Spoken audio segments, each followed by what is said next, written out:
Buraya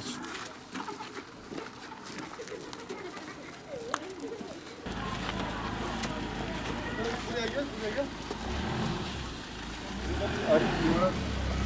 Burada var sen. Hayırlı bayramlar. Bayram mübarek olsun. Arasından da razı olsun. Bu sene biraz daha anlam kattı.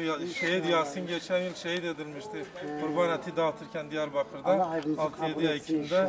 Ana babası için de dua edelim. Bu merhamet elinin göndermiş olduğu bir kurban etiydi ise. Arasından da razı olsun. Hayırlı bayramlar diliyoruz. Allah'a emanet olun. Allah'a emanet olun.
Maşallah bakın daha güzel terazi yok kazandı.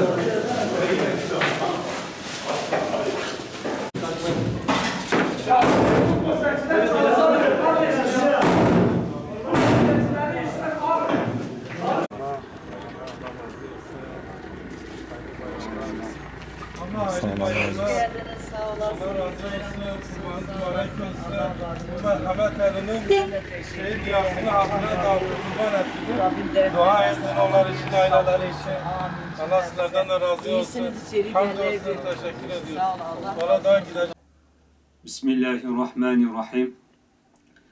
Umut Kervanı üyesi Bingöl Merhamet Eli Derneği olarak Eylül ayı içerisinde yapmış olduğumuz yardım faaliyetlerini halkımızla paylaşmak istiyoruz.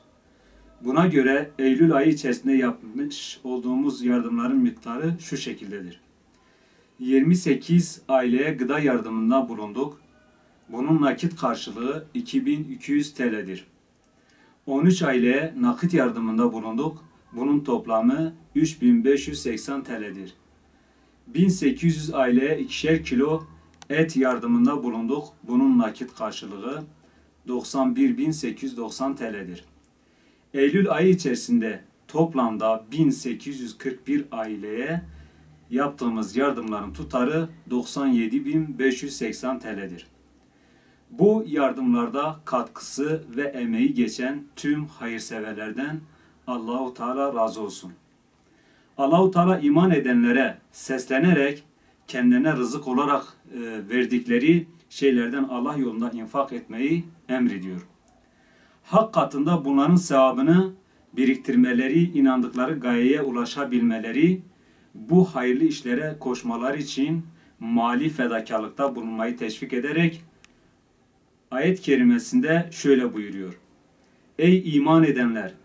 Ne alışverişin, ne de dostluğun ve ne de iltimasın olmadığı günün gelmesinden önce size verdiğimiz rızıklardan Allah için sarf edin.